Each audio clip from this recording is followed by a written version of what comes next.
নমস্কার শ্রোতা বন্ধুরা, রিসাইটেশন অ্যান্ড মোর চ্যানেল থেকে আমি সাথী আবার চলে এসেছি আজকে আরেকটা নতুন গল্প নিয়ে। আজকে যে গল্পটি পড়ে শোনাব সেটি হচ্ছে সুচিত্রা ভট্টাচার্যের লেখা মূল্যবোধ।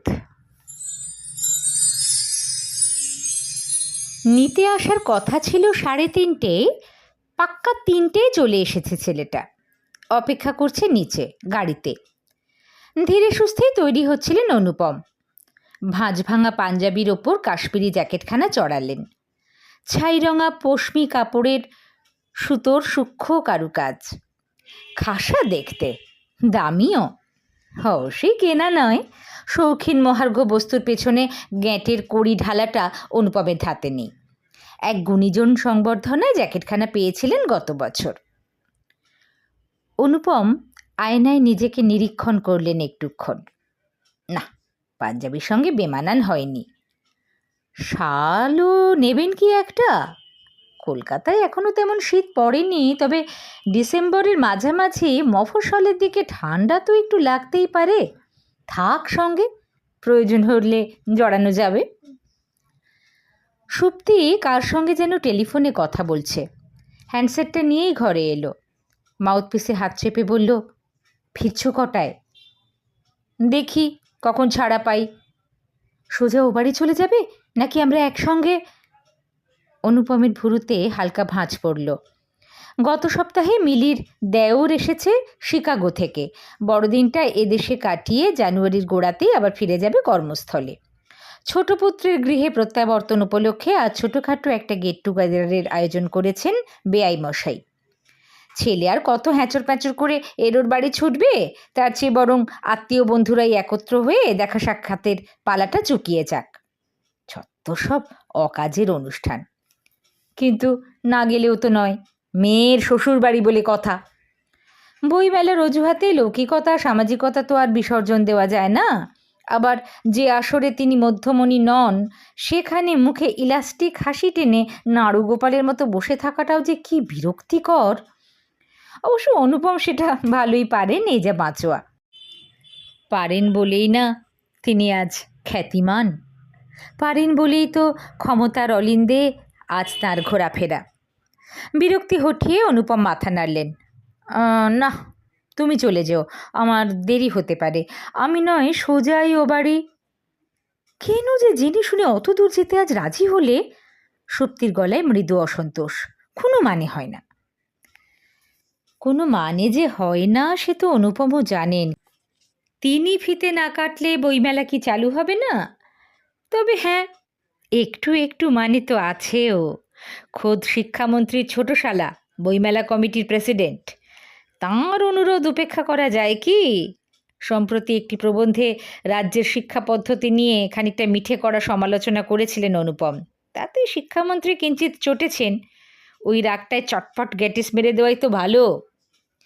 তা এত সব কথা সুপ্তিকে অনুপম বলবেন কেন?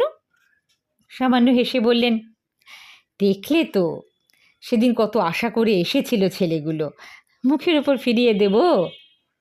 যা খুশি করো, তবে পারলে চটপট কেটে এসো। আগে গিয়ে পৌঁছোই তো। নিচে এসে গাড়িতে বসতেই মনটা ভারী প্রফুল্ল হয়ে গেল অনুপমের। চমৎকার আরামপ্রদ গাড়ি, প্রায় নতুনই মনে হয়। বাইরে আকাশ ঝকঝকে নীল, বাতাসে হালকা শীতের আমেজ। জার্নিটা ভালোই হবে। ড্রাইভার গাড়ি স্টার্ট দিল। কোন দিক দিয়ে যাব? বাইপাস? বইমেলা কমিটির ছেলেটি শশব্যস্ত ভঙ্গিতে ঘাড় ঘুরিয়েছে। বাইপাসই বলি স্যার, ফাঁকায় ফাঁকায় যেতে পারবেন। পিছনের সিট জুড়ে হাত পা মেলে বসেছেন অনুপম। মেজাজি ভঙ্গিতে বললেন, দূরত্ব একটু বেশি হয়, তবে ওই পথে যাওয়াই ভালো, সময় বাঁচে। গাড়িতে এসি আছে স্যার, কাঁচ তুলে এসি চালিয়ে দিতে বলবো? কি দরকার, ডিসেম্বর মাস, সিগারেট ফিগারেটও খাবো। বলতে বলতে পাঞ্জাবির প্যাকেট হাতে ডাললেন অনুপম। সঙ্গে সঙ্গে বিস্ময়ের ভাব ফুটেছে মুখে। এই দেখো, প্যাকেটটা ফেলে এলাম নাকি? তাতে কি আছে, নিয়ে নিচ্ছি। এই এই রকো রকো। কসবার মুখটায় গাড়ি দাঁড় করিয়ে ঊর্ধ্বশ্বাসে ছুটে গেল ছেলেটা। মিনিট তিনেকের মধ্যেই সিগারেট দেশলাই সহ ফিরেছে। একখানা সিগারেট ঠোঁটে ঝুলিয়ে অনুপম প্যাকেটখানা চালান করলেন পকেটে। 20খানার প্যাকেট কাল সকাল অবধি চলে যাবে। সিগারেট ধরাতে গিয়েও থেমেছেন কি মনে করে। প্যাকেটখানা ফের বার করে বাড়িয়ে দিলেন ছেলেটার দিকে। চলে নাকি? ছেলেটা প্রায় হাঁ হাঁ করে উঠেছে। না না, কি যে বলেন। আহা, সংকোচের কি আছে, খেলে নাও না। না মানে আমার তেমন নেশা নেই, আপনি ধরান স্যার। অনুপম আর পিড়াপিড়ি করলেন না। ছেলেটার বিগলিত ভাব দেখে মনে মনে হেসেও নিলেন একটু। ছাত্রছাত্রী মহলেও এই স্ট্র্যাটেজিটা বেশ কাজে দেয়, জনপ্রিয়তা বাড়ে। খ্যাতিমান অধ্যাপক অনুপম সিংহের এই সিগারেট অফার করা ছেলেটা চিরকাল মনে রাখবে, অনুপম জানেন। ধোঁয়া ছেড়ে অনুপম বললেন, আমায় এত তাড়াতাড়ি নিয়ে যাচ্ছ যে? তোমাদের অনুষ্ঠান কটায়? 5:30টায় স্যার। ভাবলাম এতটা পথ, বারুইপুরের পর রাস্তার হালও ভালো নয়, আগে আগে পৌঁছলে আপনি একটু জিরিয়েও নিতে পারবেন। আমি কিন্তু 6টা 6:30টায় ওখান থেকে বেরিয়ে পড়ব। 8টার মধ্যে আমায় কলকাতায় ফিরতেই হবে। অনুপমের স্বর সামান্য ভারী হলো। আমার আজ আরও একটা অনুষ্ঠান আছে কিন্তু। হ্যাঁ, নো প্রবলেম। উদ্বোধনটা করে দিয়েই আপনি না হয়। বাড়িতে কিন্তু নয়, হ্যাঁ, নিউ আলিপুরে পৌঁছে দিতে হবে। সে স্যার, আপনি যেখানে বলবেন। কথাটা বলেই মনে মনে ছোট্ট একটা হিসেব করে নিলেন অনুপম। যদি সত্যিই 8টার মধ্যে কলকাতা ফেরা যায়, সুপ্তিকে নয় বাড়ির গাড়িটা বার করতে বারণই করে দেবেন মোবাইলে। সুপ্তিকে তুলে নিয়েই নয় যাবেন নিউ আলিপুরে। ফেরার পথে রচনাদের গাড়ি তো আছেই, লিটার 3 পেট্রোল বেঁচে যাবে। মাকিগন্ডার বাজারে মন্দ কি? অবশ্য বইমেলাতে নিজের গাড়ি নিয়ে যেতে পারলে পুরো ট্যাঙ্কিটাই লোড করিয়ে নেওয়া যেত। ছেলেগুলো সেদিন এমন আমরা গাড়ি আনবো করলো। যাকে যাক, যা হয়নি তা নিয়ে আফসোস করা অর্থহীন। যেটুকু পাওয়া যায় তাতেই সন্তুষ্ট থাকা ভালো। অনুপম সিটে হেলান দিলেন। তা তোমাদের ওখানে আর কে আসছেন আজ? হ্যাঁ, আপনি তো উদ্বোধক, এছাড়া থাকবেন জেলা সভাধিপতি, স্থানীয় বিধায়ক, মহকুমা শাসক আর ওই বিশেষ অতিথি হিসেবে সাহিত্যিক সর্বজিৎ গুপ্ত। মেজাজটা ঈষৎ কোষ্ঠে মেরে গেল অনুপমের। ওসব এমএলএ এসডিওই তো বেশ ছিল, আবার সর্বজিৎকে কেন ঢোকালো ব্যাটেরা? সর্বজিৎ গুপ্তর এখন তুঙ্গে বৃহস্পতি, গ্ল্যামারের জোয়ারে ভাসছে। ছেলেমেয়েরা সর্বজিৎকে দেখলে যেন হামলে পড়ে। সে হাজির থাকলে অনুপমের দিকে কি কেউ সেভাবে তাকাবে? কি যে আছে সর্বজিতের লেখায়! হ্যাঁ, যত সব বানানো প্যানানি গপ্প, অবৈধ প্রেম, অনৈতিক চিন্তাভাবনা, ট্র্যাশ, একেবারে ট্র্যাশ। শ্রেণী চেতনার বালাই নেই। তবু কী করে যে এই সরকার তাকেই তোল্লাই দেয়? আধুনিক বাংলা সাহিত্যের ওপর একখানা ওজনদার কাজ করার পরিকল্পনা আছে অনুপমের, সেখানে সর্বজিৎকে শুইয়ে দিতে হবে। ভাবনাটুকুতে জ্বালা যেন জুড়ল একটু। অনুপম আলগা চোখ মেললেন বাইরে। গাড়ি বাইপাসে পড়ে ছুটছে দক্ষিণমুখ।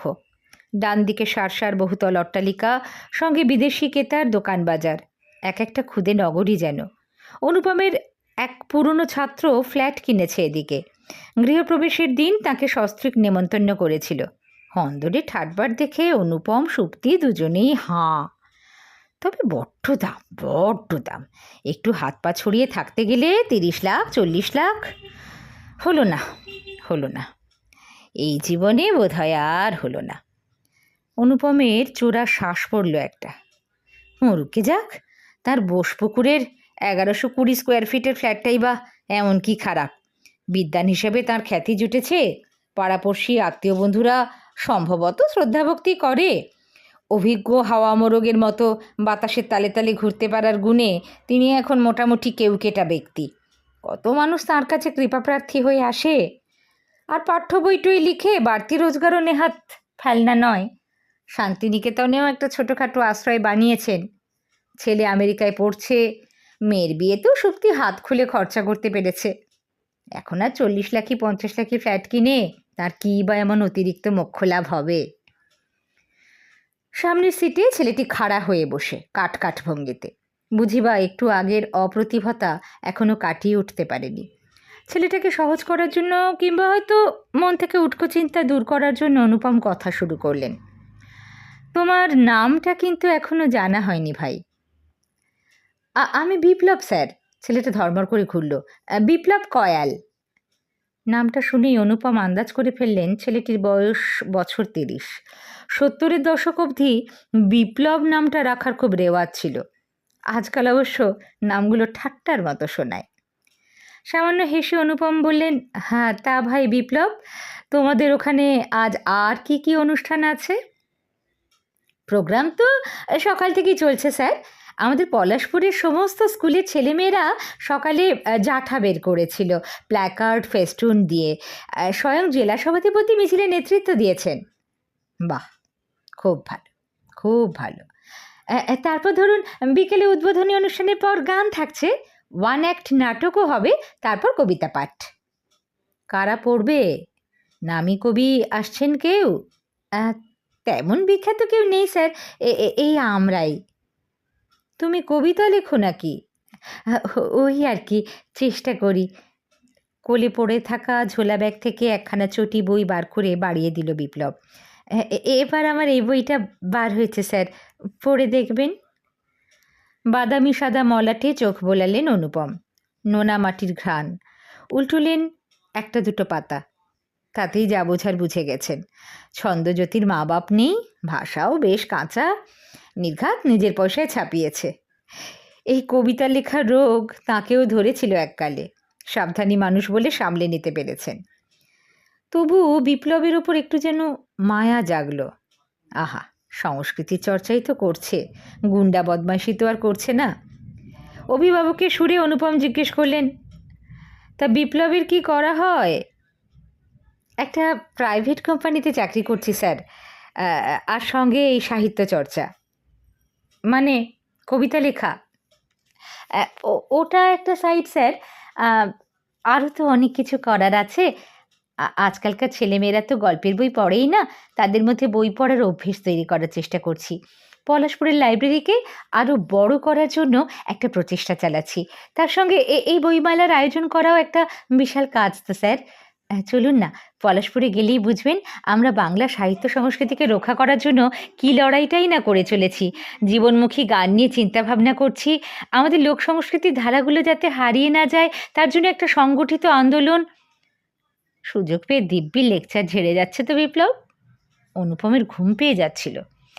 তবে ছেলেটার জোশ আছে সন্দেহ নেই। অনুপম শুনছেন কি শুনছেন না তার পরোয়া না করেই বকে যাচ্ছে অবিরাম। এই বয়সের ছেলেরা যেমন হয়ে থাকে আর কি। ঘুম তাড়াতে অনুপম আর একখানা সিগারেট ধরালেন। বিপ্লবের সরব উপস্থিতিকে উপেক্ষা করেই ডুবে গেলেন কেজো চিন্তায়। সামনের সপ্তাহে শিলচরে একটা বড়সড় কনফারেন্স আছে, সেখানে একটা পেপার পড়তে হবে অনুপমকে। সারাংশ আগেই পাঠিয়ে দিয়েছেন, তবে লেখাটা এখনো হয়ে ওঠেনি। অবশ্য সেটা বড় কোনো সমস্যা নয়। অনুরাধা ঠিক ওই বিষয় নিয়েই তাঁর তত্ত্বাবধানে গবেষণা করছে। অনুরাধার থিসিসের খসড়া থেকেই মালটা মোটামুটি নামিয়ে দিতে পারবেন অনুপম। কৃতজ্ঞতা স্বীকারে অনুরাধার নামটা দিয়ে দিলেই তো হলো, ব্যাস। শিলচরের উদ্যোক্তারা যাতায়াতের প্লেন ভাড়াটা দেবে। ট্রেনের টিকিট কাটাটা বোকামি হয়ে গেল না তো? পেমেন্টের সময় ওরা কি প্লেনের টিকিট দেখতে চাইবে? মনে হয় না। কত জায়গাতেই তো ফার্স্ট ক্লাস এসির ভাড়া দিয়েছে, অথচ অনুপম গেছেন 3 টায়ার এসিতে। কোথাও তো কেউ কখনো টিকিট দেখতে চায়নি। ভদ্রতাবোধ থাকলে চাইবেই বা কেন? এই যে অনুপম পরিশ্রম করে যাবেন, মেধা মনন দিয়ে নিবন্ধ রচনা করবেন, তার জন্য ওই কটা বাড়তি টাকা তো তার প্রাপ্যই হয়। এরপর ফেব্রুয়ারিতে আছে বাংলাদেশ যাওয়া। ভাষা দিবসের সঙ্গে সঙ্গে এবারে কক্সবাজার রাঙামাটিটাও ঘুরে আসতে হবে। সুপ্তিরও খুব যাওয়ার ইচ্ছে, নেবেন কি সঙ্গে? 8-10টা জামদানি যদি কিনে আনে, সেগুলো বেচেই তো ওর খরচাটা উঠে যেতে পারে। ভাবতে হবে, ভাবতে হবে। ভাবতে ভাবতে অনুপমের চোখ দুটো এবার বুঝেই এলো। সিগারেটটা টোকা মেরে ফেলে দিয়ে ঘাড়টা ঝুলিয়ে দিলেন অল্প। সেমিনার কনফারেন্স করে করে এই কায়দাটা তাঁর রপ্ত হয়ে গেছে। কে বুঝবে তিনি এখন এক নিমগ্ন শ্রোতা নন? অন্তত বিপ্লব তো বুঝবেই না। 6:30 হলো না। বইমেলার ফিতে কেটে বেরোতে বেরোতে 7টা বেজে গেল। এমন একটা লম্বা বক্তৃতা দিল জেলা সভাধিপতি, বাপস, মালগাড়ি চলছে তো চলছেই। এমএলএও কম যায় না। বিশ্বায়ন, ভোগবাদ, অপসংস্কৃতি থেকে জর্জ বুশ, সাম্রাজ্যবাদ এবং পরিশেষে নিজের রাজনৈতিক দলে জয়গান। কি ছিল না লেকচারে! গাড়িতে উঠে অনুপম হাঁপ ছেড়ে বাঁচলেন। মিজাজটা এখনও তার সপ্তমেই চড়ে আছে। উত্ত্যক্তরা কি অসভ্য! সর্বজিৎ স্টেজে বসেই সই বিলোচ্ছে, অথচ কেউ একবার আপত্তি করল না। উল্টে চোখে মুখে কি বিগলিত ভাব, যেন সর্বজিৎকে পেয়ে তারা ধন্য হয়েছে। যত সব মূর্খের দল! সর্বজিৎই বা কী ধরনের চিড়িয়া? তার পাশে বসে থাকা বিখ্যাত শিক্ষাবিদকে অর্বাচীন অনুরাগীর দল সেভাবে আমল না দিয়ে যে এক ধরনের অপমানই করছে, এই বোধটুকুও কি তার নেই? অভদ্র শিক্ষিত! মোরামি রাস্তা ছেড়ে খয়াটে পিচ ঢালা পথে উঠেছে গাড়ি। ফেরার পথে বিপ্লব আর সঙ্গে নেই, এখন অনুপম একাই। অনুপম সিগারেট ধরালেন একটা। প্রকাণ্ড ফুলের তোড়াখানা আর এক বাক্স মিষ্টি উদ্যোক্তারা বসিয়ে দিয়েছে সিটে। অপাঙ্গে দেখছেন শুকনো শুকনো ফুলগুলোকে। কি কমে লাগবে ওই ফুল, জানলা দিয়ে ফেলে দিলেই তো হয়। সামনের সিট থেকে ড্রাইভারের স্বর উড়ে এলো, ঠান্ডা কিন্তু আছে স্যার, কাঁচটা তুলে দিন। বিরক্তির ঝাঁঝটা এসেই গেল অনুপমের গলায়। তোমায় দেখতে হবে না, চালাও তো ঠিকঠাক। কটা নাগাদ পৌঁছবে কলকাতায়? তা ধরুন প্রায় 2 ঘন্টা মতো তো লাগবেই। সে কি, এলে তো 1 ঘন্টায়। তখন দিনের আলো ছিল স্যার, আর এখন দেখছেন তো কেমন ঘুরঘুটি আঁধার, তার উপর কুয়াশাও আছে। পকেট থেকে মোবাইল ফোনখানা বার করলেন অনুপম। নেটওয়ার্ক আছে। এখন ফোন করে দেবেন কি সুপ্তিকে? কী লাভ?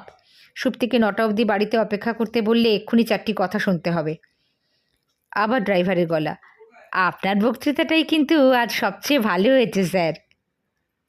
আগুনে যেন খানিক জল পড়ল। অনুপম গলা ঝাড়লেন, তুমি শুনেছ বুঝি? আগে হ্যাঁ স্যার, পুরোটা। বই পড়ার উপকারিতাটা আপনি যা সুন্দর করে বোঝালেন, আহা, মনটা ভরে গেল। সবাই তো আগডুম বাগডুম বকে গেলেন। অনুপম চমৎকৃত। ড্রাইভার হলেও জ্ঞানগম্ভী আছে তো। হিরে আর কাঁচের পার্থক্যটা বোঝে। মাথা ঝুঁকিয়ে তোড়া রজনীগন্ধাটাকে একটু শুঁকে নিলেন অনুপম। বুকে বড় একটা শ্বাস ভরে বললেন, তুমি বই পড়তে ভালোবাসো? মানে পড়ো? একসময় অভ্যেস ছিল স্যার। শরৎচন্দ্র পড়েছি, আশাপূর্ণা দেবী পড়েছি, নিহার রঞ্জন পড়েছি। তাই নাকি? কতদূর পড়াশুনো করেছো? 10-এ উঠেছিলাম স্যার, ফাইনাল আর দেওয়া হয়নি। কেন? গরিবের ঘরে যা হয় স্যার। বাবা মরে গেল, আমি বড় ভাই, একটা গ্যারেজে কাজ নিলাম, তারপর এই ড্রাইভিং শিখে এই লাইনেই রয়ে গেলাম। তা পড়ার অভ্যাসটা ছাড়লে কেন? সেটা তো রাখতে পারতে। সময় পাই না স্যার, পেটের ধান্দা, ঘর সংসার। বিয়ে থা করেছো? ছেলে কলেজে পড়ছে স্যার, বিকম। মেয়ে ক্লাস 9-এ। গাড়ির গতি সামান্য বাড়ালো ড্রাইভার। কষ্ট করেও ওদের লেখাপড়াটা চালিয়ে যাচ্ছে স্যার। নিজে তো পারেনি, ওরা যদি পারে। এতক্ষণ পর চালকটিকে ভালো করে লক্ষ্য করলেন অনুপম। আধো অন্ধকারে পিছন থেকে সেভাবে বোঝার উপায় নেই, তবে সাদামাটাই মনে হলো।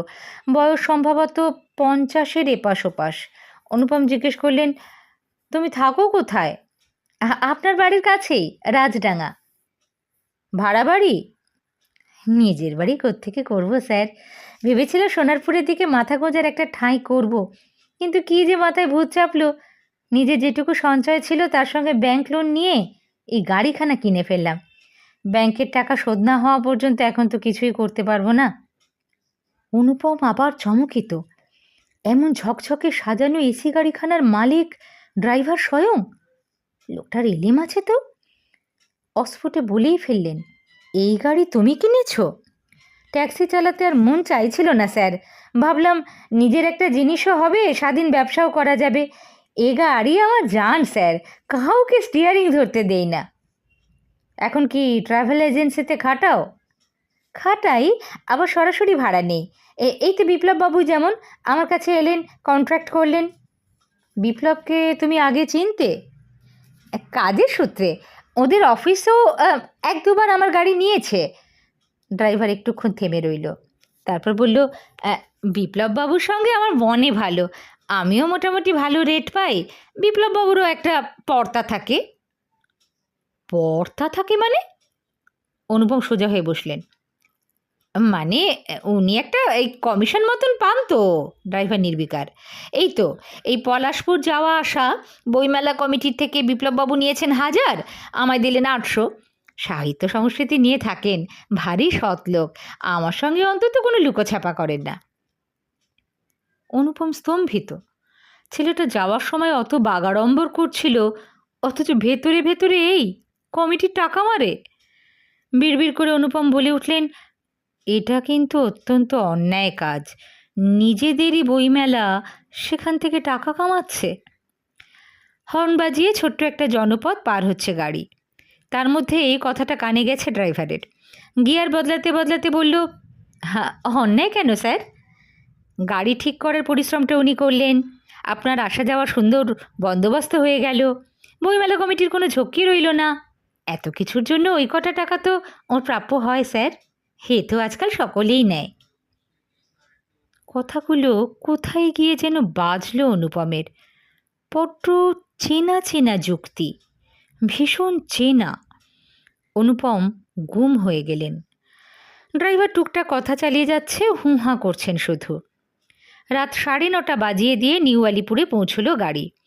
বারুইপুরে রেলগেট পড়েছিল অনেকক্ষণ, নরেন্দ্রপুরে এসে জ্যামে আটকে রইল, এই করে করেই তো খেয়ে গেল সময়। বেআই বাড়ির গেটে থেমেছে গাড়ি। ড্রাইভার নেমে এসে দরজা খুলে ধরল, একগাল হেসে বলল, আমার গাড়ি আজ ধন্য হলো স্যার, আপনার মতন একজন বিদ্বান মানুষের পায়ের ধুলো পড়ল। অনুপম মৃদু স্বরে বললেন, ড্রাইভার হাত কতরাচ্ছে। একটা রিকোয়েস্ট ছিল স্যার, অনুগ্রহ করে অধমকে যদি একটা অটোগ্রাফ দেন, বাড়িতে ছেলে মেয়েদের দেখাবো। অনুপম চিৎকার করে বলতে চাইলেন, খবরদার। গলায় কোনো স্বর ফুটল না।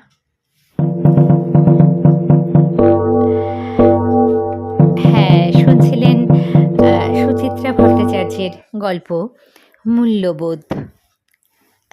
আসলে বিবেকটা অনেক সময় আমাদের চাপা পড়ে থাকে, মাঝে মাঝে সে জেগে ওঠে এরকম কিছু কিছু ঘটনার মধ্যে দিয়ে। তেমনই একটি ঘটনার দিয়ে এই গল্পটি সাজানো। কেমন লাগলো জানাবেন, ভালো লাগলে লাইক ও শেয়ার করবেন। আর এরকম নানান ধরনের গল্প শুনতে, কবিতা শুনতে, কবিতা সংক্রান্ত আলোচনা, শ্রুতি নাটক, এসব যদি আপনাদের ভালো লাগে তাহলে আমার এই রিসাইটেশন এন্ড মোর চ্যানেলটি সাবস্ক্রাইব করে রাখতে ভুলবেন না। সবাই খুব ভালো থাকবেন। নমস্কার।